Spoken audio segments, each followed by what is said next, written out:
સાવલી તાલુકાના ગોઠડા ખાતે નિઃશુલ્ક ચશ્મા વિતરણ અને આંખોની તપાસનું કેમ્પનું આયોજન કરાયું. આ પ્રસંગે મોટી સંખ્યામાં ગ્રામજનોએ લાભ લીધો. સાવલી તાલુકાના ગોઠડા ખાતે આવેલ L&T health and dialysis centre અને માનવતા હોસ્પિટલ દ્વારા નિઃશુલ્ક આંખ તપાસ અને ચશ્માનું વિતરણ કરાયું, જેમાં સર્વધર્મની નિઃશુલ્ક આંખ તપાસ અને દૂર નજીકના ચશ્માનું વિતરણ કરવામાં આવ્યું હતું, જેમાં 200થી વધુ લાભાર્થીઓએ આ કેમ્પમાં લાભ લીધો.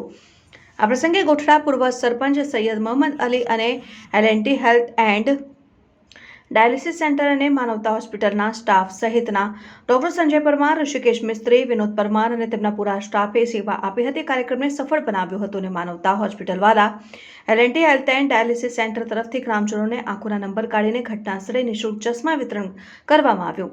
આ પ્રસંગે 200થી વધુ લાભાર્થીઓએ લાભ લીધો. તેઓને મફત ચશ્મા વિતરણ કરવામાં આવ્યા. રિપોર્ટર સિકંદર દિવાન, પાટવી ગુજરાતી ન્યૂઝ, સાવલી.